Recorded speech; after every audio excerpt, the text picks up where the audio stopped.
Say hi already. Yay! Yeah, she loves fractions. It's like her favorite subject ever. Okay, so what part of it do you not understand about fractions? Could be every part. You could also say that. I could start from the bottom up. Like Almost a grown adult, by the way. The school system was not the greatest. I am very, very aware of that. Okay, so we'll start with what is a fraction. If we take a whole, like you take a whole pie, right? Like a whole pie right here, you have one whole pie.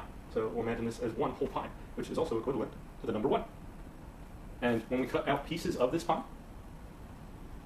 say we cut it in half. I want some pie and you want some pie. We can share that piece of pie. This gives us 2 halves, right? So we each get a half of this pie, which totals out to 2 halves. So this right here would be 1 half of the pie, and this right here would be the other half of the pie. Do you get this concept? Pretty well? Okay, that's good, that's good. Sorry, So, and then if I cut this in half, how many pieces of the pie would I have? 1/4. If you cut it in half, you'll have 1/4. So how many fourths would I have? 1. How many fourths would I have? Good job. Because remember, we're adding up all 4 of those fourths, which would equal 4 fourths.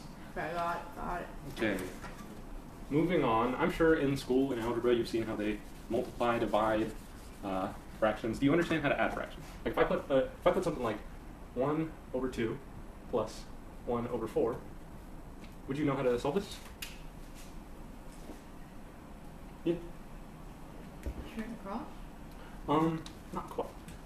So there's a couple ways we could go about this. You could think of them as each part of the pie that we're trying to make together. So we have this 1 half of the pie. This is how much we're doing right here. And then right here, we have 1/4 of the pie. So now we have this knowledge. Now whatever this equals, this is going to have to equal this whole half of the pie and this whole 1/4 of the pie. Right? Because we're getting this piece of pie added up with this piece of pie, which would give us this whole area, right? How many pieces would that be? How many pieces of this pie that's cut into fourths would that be? Good job, 3/4. You can think of it like that. It gets a little more complicated when you're doing like much larger fractions. But a general rule still stays the same.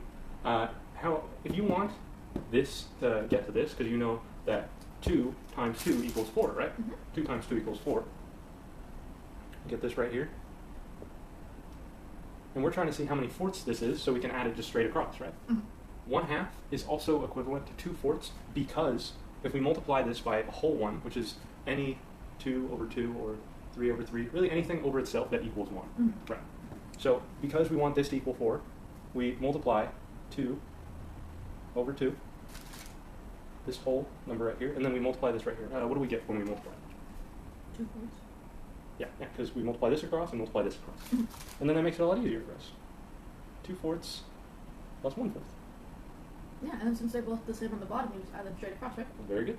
Just add them straight across when they're the same on the bottom. You got to make sure you don't add them straight across when they're not the same on the bottom. You got to change one of the numbers. So basically the top one is just straight to it. On the bottom one, you just do an extra step to get it. And if they both don't have common denominators, you can also multiply them by themselves. So say if you were trying to do like 1/35 plus 1/6. So you let me erase some areas because you already understand this. Or 6/7. How old are you, man? How old are you? Yeah, if you had something like 1/6 plus 1/35, since there's not really anything that can multiply into each other, you can either find a common denominator, but for this one, the common denominator is much higher than you want it to be. So what you could do is you could just multiply this by 6, multiply this by 6, right? And then multiply this by 35, and then this by 35. And then you just add them across, because they'd have the same common denominator, and they would give you a different top, and then you could add them straight across. Okay? Good.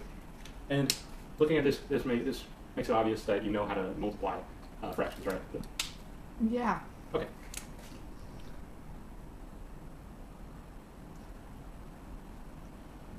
What are you doing?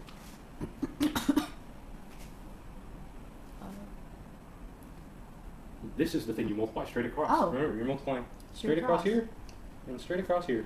You're just going, this is going to be 1, and then this is going to be 24. You you multiply straight across when you're doing it like that. So multiplication, you just... Yeah. What gets a little complicated is when we're multiplying, is when we're dividing fractions. So when we're dividing by a fraction. When you divide, you just... Oh. Yeah. See, like, that's what I don't understand. Still. What? Dividing fractions, it's like... Well, I can show you that. I can visually show you that so you can understand it. Alright. Like... Okay, yeah, I'm overcomplicating it.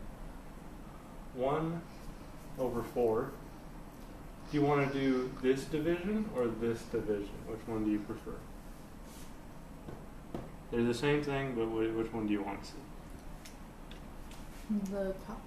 This one? Yeah. Okay. Let's say 1/4 divided by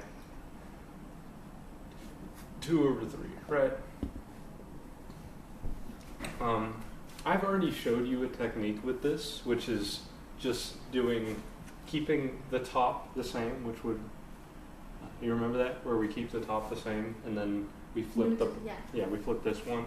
So this technically would be equivalent to 1, 4, and then divided by 3 times 3 over 2. Yeah, right. So these are equivalent equations. But why is that? And why is that when we multiply this out, we get something like this? Which is 4... Oh, sorry. Why was I tripping up on that? Okay. Why do we get something like that? So when we're dividing by anything, say something like 6 divided by 3, right? Mm-hmm. And that equals 2. What you could think about it is how many times does this guy go into this guy right here? And how many times does he go into 6? Twice. Good job. And that's really all we're doing here too.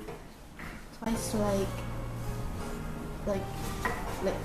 twice? There's a good way to represent it. So I'm actually going to change the numbers. Let's say, because I want to work with an easier set of numbers so you understand it a little better.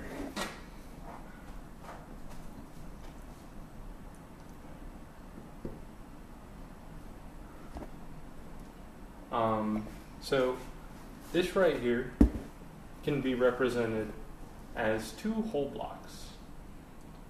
So say we have this block right here, and we have this block right here. And then we have this block right here, right? Uh-huh. We got 2 blocks, and these blocks both equal 1. Yeah. So what do we do when we're cutting something into fractions, right? You cut it. So what would this be represented? How many pieces? 4. We would have 4 pieces, yes. 4 pieces. 1, 2, 3, and 4. Mm-hmm. And then what do we do here? You just cut it in the middle. Yes. So that'd be 2 pieces. Now we're trying to see how many times does this guy go into this guy right here. Mm-hmm. And this guy can be represented as 1/4. And this guy can be represented as 1/2. Yeah. Well, just looking at it already, you can know that 2 1/4 equals 1/2. My gosh. 2 of 1/4 equals 1/2. Mm-hmm. It's hard to see if we can fit this one into that many times, right? Yeah. That does not work. But if you think about it like this, what this equals out to, which is... Okay, it equals... but this equals to 2/4. And technically, if we just slapped this guy over here,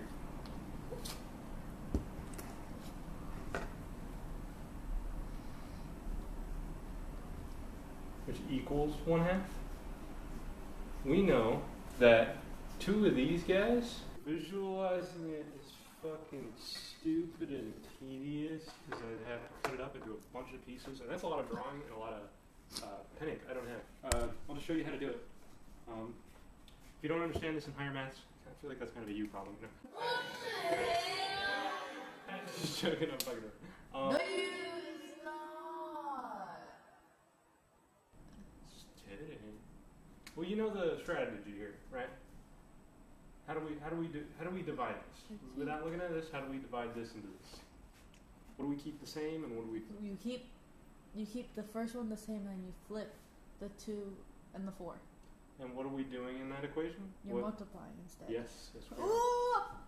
Good job, So high five. smart. All right.